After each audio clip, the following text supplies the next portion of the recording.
nationem sapientiae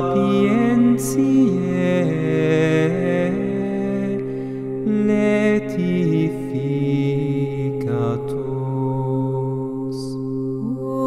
Undelas tibi sit, qui sonus laudis,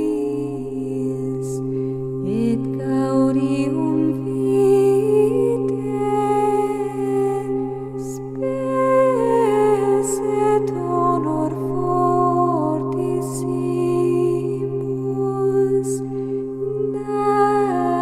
dans premia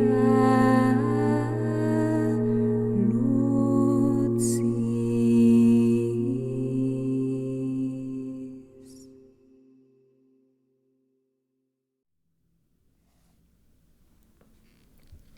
Sermões de Santo Antônio. Tradução do Frei Ari e Pintarelli. Editora Vozes, Canal Leconde. Caros ouvintes, caso gostem do que aqui será lido, por favor, adquiram este belíssimo livro. Vale a pena tê-lo em mãos. Realmente é uma edição primorosa.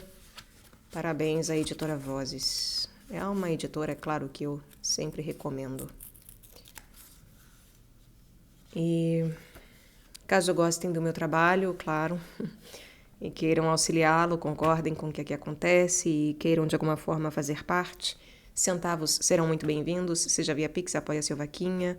Também é possível comprar livros que chegaram até mim pela lista de desejos da Amazon ou ainda tornando-se membro aqui do canal. As assinaturas são mensais, começam a R$ 1,99 apenas, caso isso o meu trabalho valha, mas são diversas as possibilidades de assinaturas, então dê uma olhada, intere-se, os links todos estão no descritivo, no box de descrição deste e de qualquer outro vídeo.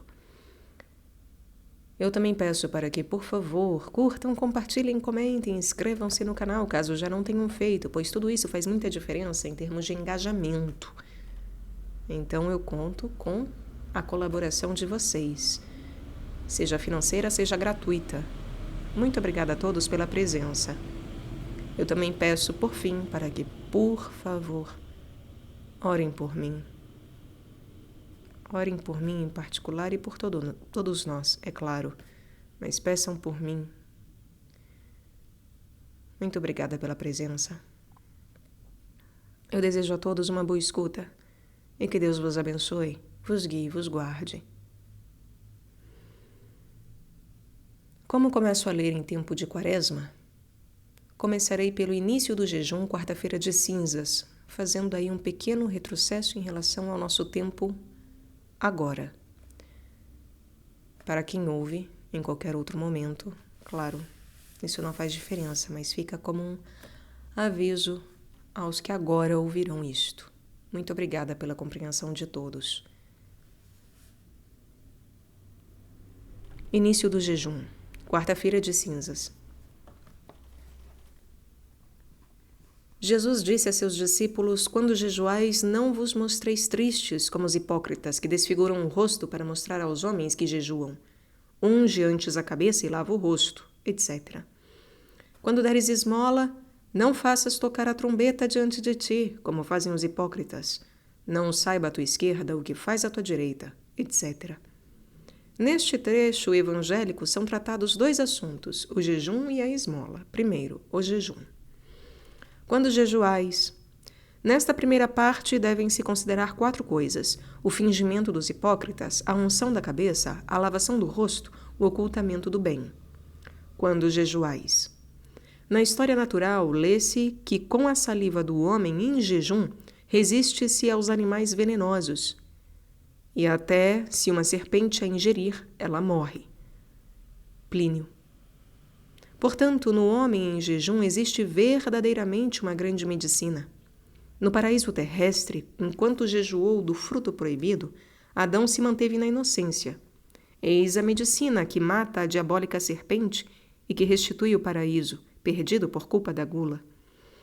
Por isso disse que Éster castigou seu corpo com os jejuns para fazer cair o orgulhoso Amã e reconquistar para os judeus a benevolência do rei Assuero. Jejuai, pois, se quiserdes conseguir estas duas coisas, a vitória sobre o diabo e a restituição da graça perdida. Mas, quando jejuardes, não vos torneis tristes como os hipócritas. Isto é, não mostreis o vosso jejum com a tristeza do rosto. Não proíbe a virtude, mas a falsa aparência de virtude. Hipócrita disse também dourado, isto é, que tem a aparência do ouro, mas no interior, na consciência, é lodoso. Este é Baal, o ídolo dos babilônicos, do qual Daniel diz: Não te enganes, ó rei, este ídolo é de barro por dentro e de bronze por fora. O bronze ressoa e pelo aspecto pode quase parecer ouro. Assim o hipócrita ama o som do louvor e ostenta uma aparência de santidade. O hipócrita é humilde no rosto, modesto na veste, submisso na voz, mas lobo na sua mente. Esta tristeza não é segundo Deus. É uma maneira estranha de conseguir o louvor, essa de ostentar os sinais da tristeza. Os homens costumam alegrar-se quando ganham dinheiro, mas se trata de negócios diferentes. Nestes últimos existe a vaidade, nos outros, os primeiros, a falsidade.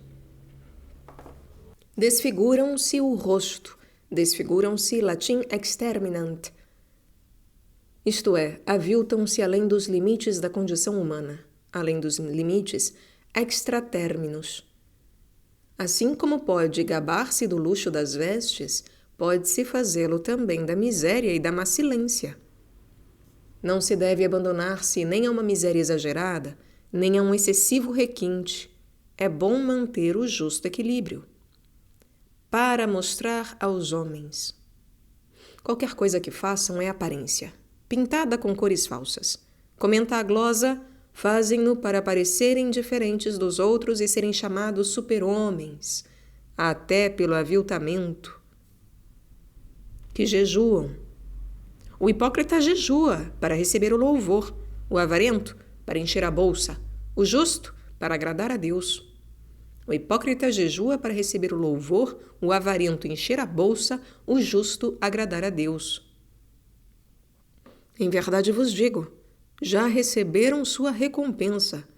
Eis a recompensa do prostíbulo, do qual diz Moisés: Não prostituas tua filha.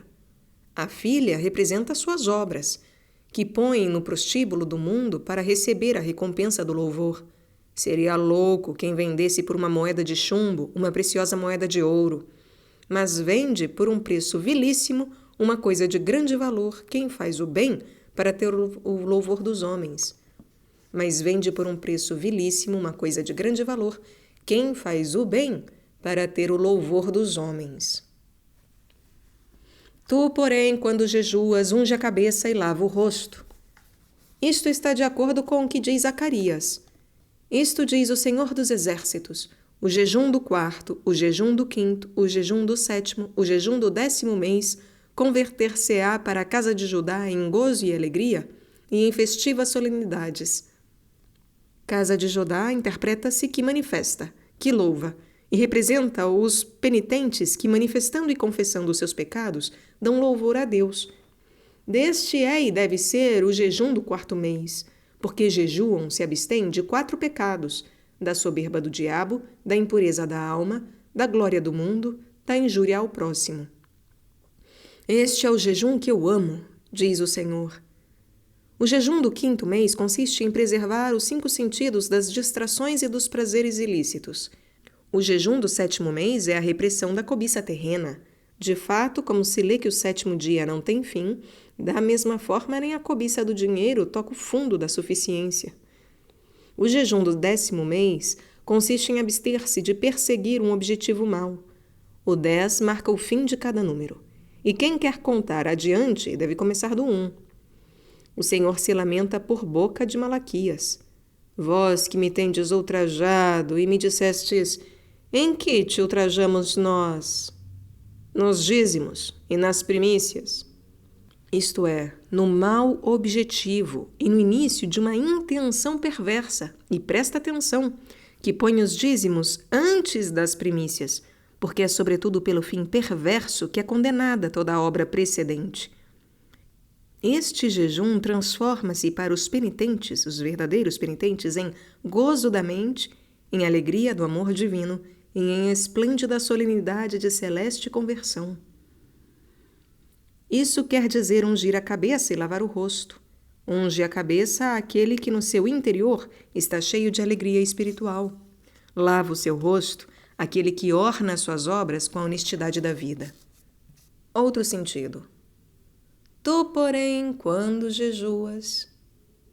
São muitos aqueles que jejuam nesta quaresma e, todavia, persistem nos seus pecados. Estes não ungem sua cabeça. Observa que existe um tríplice unguento, o lenitivo, sedativo, o corrosivo e o pungitivo, pungente. O primeiro é produzido pelo pensamento da morte, o lenitivo, sedativo. O segundo, corrosivo, pela presença do futuro juiz. O terceiro, pungentivo, pungente, pela geena. Existe a cabeça coberta de pústulas, de verrugas e de impetigem. A pústula é uma pequena protuberância superficial, cheia de podridão, pus. A verruga é uma excrescência de carne supérflua, motivo porque verrugoso pode significar também supérfluo. A impetigem é uma sarna seca, que deturpa a beleza. Nestas três enfermidades são indicadas a soberba, a avareza e a luxúria obstinada. Tu, ó soberbo, censura os olhos da tua mente a corrupção do teu corpo, a podridão e o fedor que exalará. Onde estará então aquela tua soberba do coração, hein? Aquela tua ostentação de riquezas? Então, já não existirão as palavras cheias de vento, porque a bexiga se esvazia a uma mínima picada de agulha. Estas verdades, meditadas no íntimo, ungem a cabeça pustulenta, isto é, humilham a mente orgulhosa.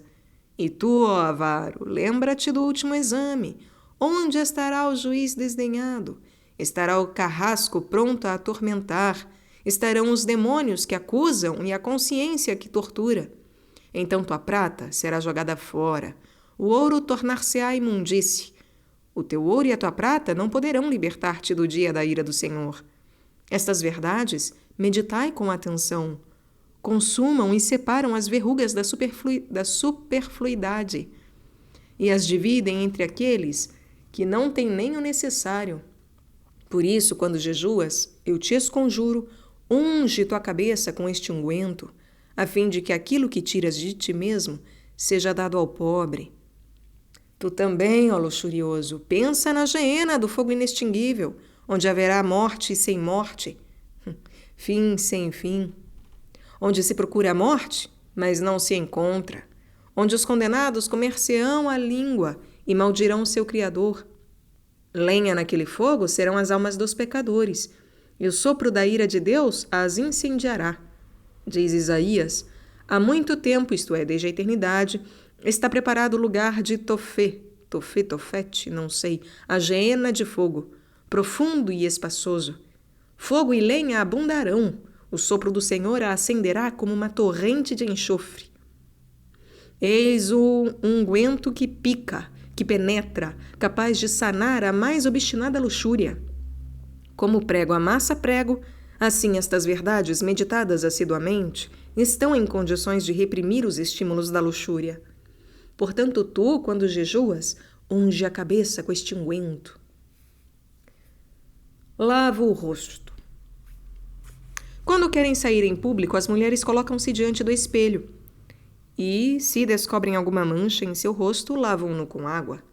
Assim também tu, olha no espelho de tua consciência e, se ali encontrares a mancha de algum pecado, corre imediatamente para a fonte de confissão. Quando na confissão se lava com as lágrimas o rosto do corpo, também o rosto da alma é limpo e iluminado. Deve-se observar que as lágrimas são luminosas contra a obscuridade, são quentes contra o frio, são salgadas contra o fedor do pecado. Para que os homens não vejam que jejuas. Jejua para os homens quem procura seu aplauso. Jejua para os homens quem procura o seu aplauso. Jejua para o Senhor quem se mortifica por seu amor e dá aos outros aquilo que subtrai a si mesmo.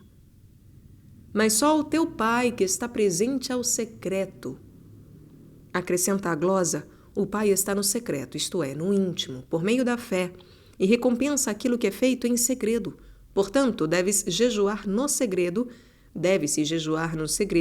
para que só Ele veja. E é necessário que quem jejua, jejue de maneira a dar prazer àquele que leva no seio. Amém. E segundo, a esmola. Não acumuleis tesouros na terra, onde a traça e a ferrugem os consomem, e onde os ladrões arrombam e roubam. A ferrugem consome os metais, as traças, as vestes. O que se salva destes dois flagelos é roubado pelos ladrões. Com essas três expressões é condenada qualquer forma de avareza. Veremos o significado moral das 5 palavras: terra, tesouros, ferrugem, traça, ladrões. A terra, assim chamada porque se disseca, latim torret, pela secura natural, então ela é chamada assim, terra é chamada assim porque se disseca pela secura natural, representa a carne, que é tão sedenta que nunca se sacia. Os tesouros são os preciosos sentidos do corpo. A ferrugem, doença do ferro, assim chamada por corroer, indica a ambição que, enquanto agrada, destrói o esplendor da alma e a consome. A traça, assim chamada porque tem, indica a soberba ou a ira. Os ladrões, latim furres, não sei se seria furres ou furres, de furvus, obscuro. Furvus deve ser furres, furvus, obscuro.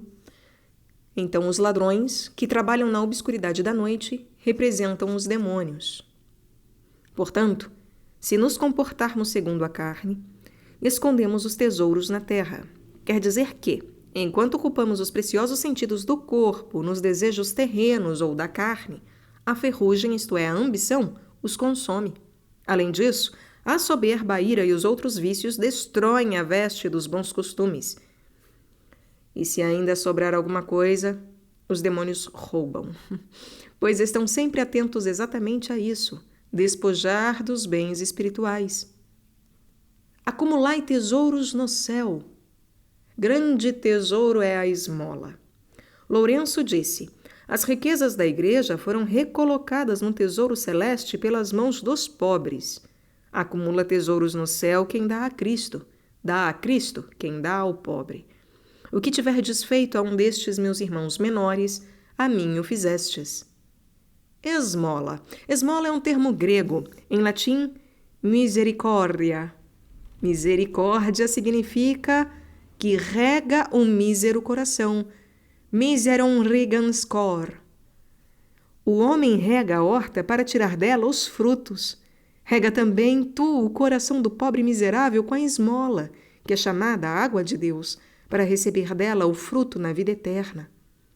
O teu céu seja o pobre, hein?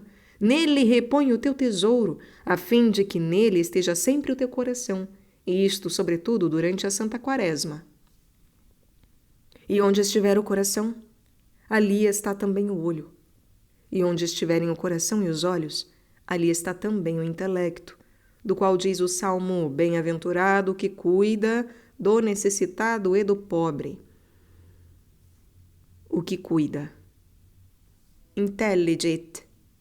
Compreende, tem cuidado. O que cuida, o que compreende, o que tem cuidado, intelligit, do necessitado e do pobre. E Daniel disse a Nabucodonosor: portanto, segue, ó rei, o conselho que te dou, e resgata os teus pecados com esmolas e as tuas iniquidades com obras de misericórdia para com os pobres. Muitos são os pecados e as iniquidades, e por isso muitas devem ser as esmolas e as obras de misericórdia para com os pobres. Resgatados com elas da escravidão do pecado, possais retornar livres à pátria celeste. Vô-lo conceda àquele que é bendito nos séculos. Amém. Terceiro, sermão moral.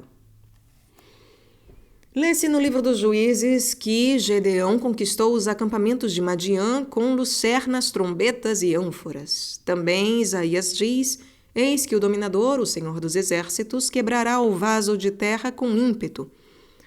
Os de estatura agigantada serão cortados e os grandes serão abatidos. As espessuras do bosque serão derrubadas pelo ferro. O Líbano cairá com os seus altos cedros. Vejamos que significado moral tem Gideão, a lucerna, a trombeta e a ânfora. Gideão interpreta-se que gira no útero e indica ao penitente que, antes de aproximar-se da confissão, deve girar no útero da sua consciência, na qual é concebido e gerado o filho da vida ou da morte. Deve pensar na sua idade em quantos anos podia ter quando começou a pecar mortalmente, e depois quantos e que pecados mortais cometeu e quantas vezes, quais foram os lugares, quais os tempos, se pecou privadamente ou em público, se foi constrangido, se antes foi tentado ou se pecou antes mesmo de ser tentado, o que é muito mais grave. E se já se confessou de todas essas coisas? E se, depois de se ter confessado, recaiu nos mesmos pecados? E quantas vezes? Porque, neste caso, foi muito e muito mais ingrato à graça de Deus. Se descuidou da confissão e por quanto tempo permaneceu em pecado sem se confessar? E se, em pecado mortal, recebeu o corpo do Senhor? Desse giro de busca fala-se no primeiro livro dos Reis. Samuel julgou Israel durante todos os dias de sua vida.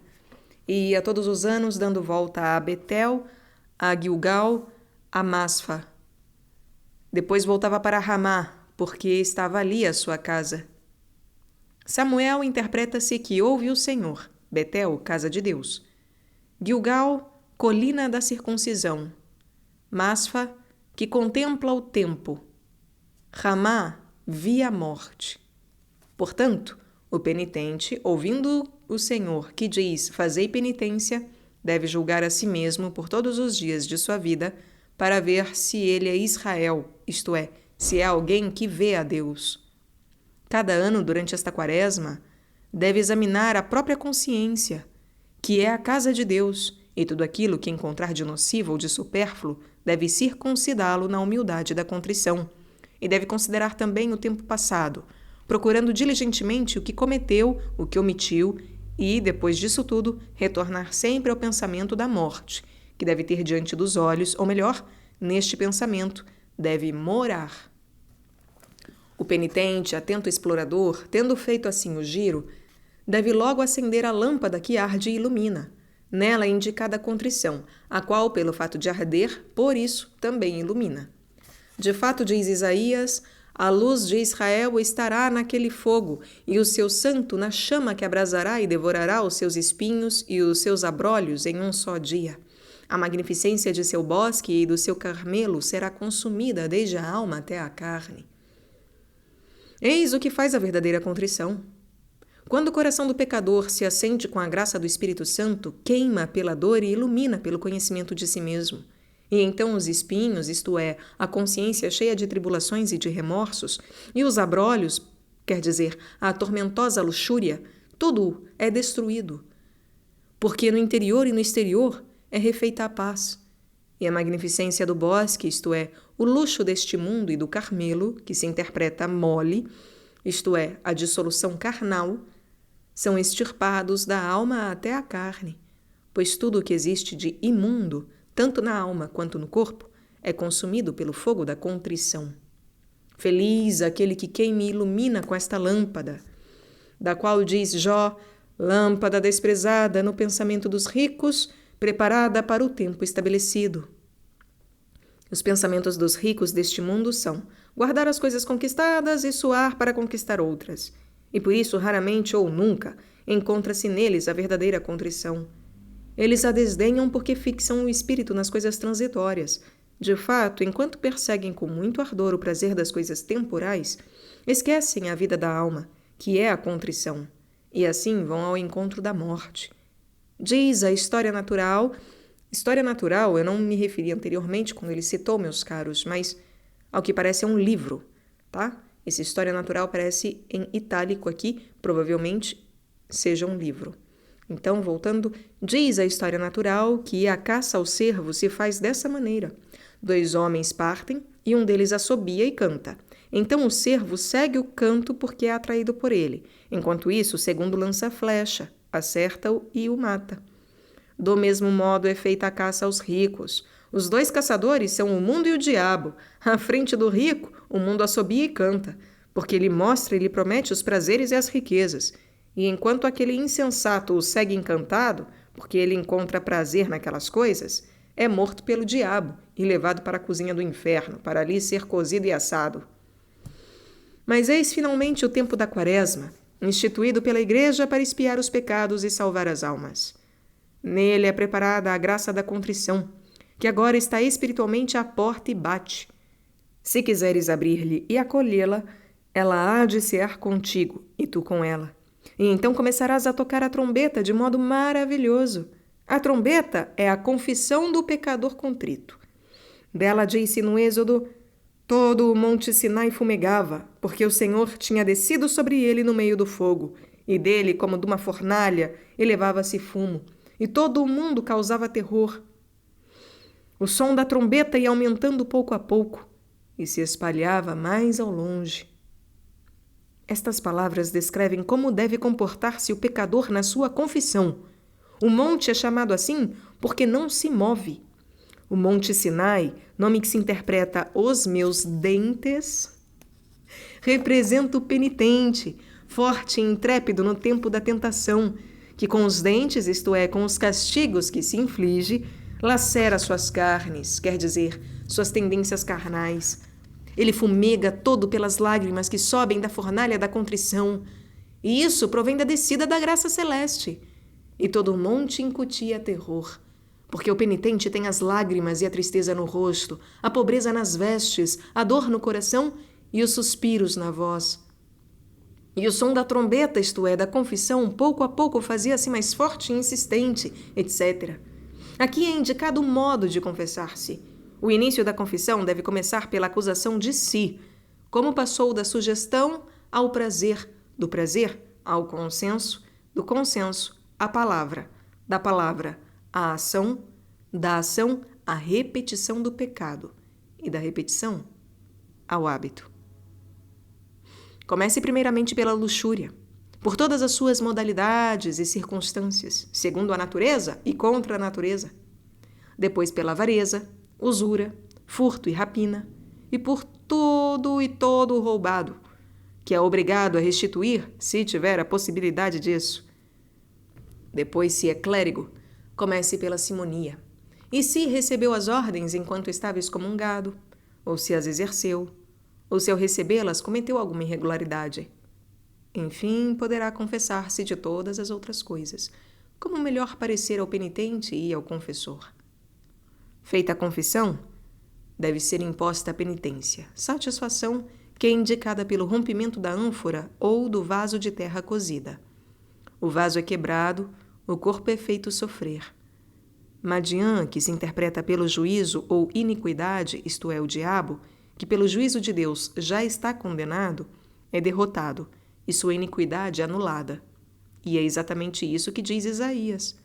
Os de estatura agigantada, isto é, os demônios, são cortados, e os poderosos, isto é, os homens soberbos, serão humilhados. E as espessuras do bosque, isto é, a abundância das coisas temporais, será destruída pelo ferro, do temor de Deus.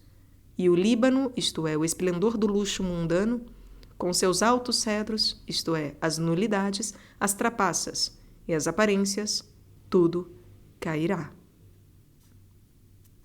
Presta atenção, que a satisfação, isto é, a penitência, consiste em 3 coisas: na oração por aquilo que se refere a Deus, na esmola por aquilo que se refere ao próximo e no jejum por aquilo que se refere a si mesmo, a fim de que a carne, que no prazer levou ao pecado, na expiação e no sofrimento, conduza ao perdão. Digne-se nulo conceder àquele que é bendito nos séculos. Amém.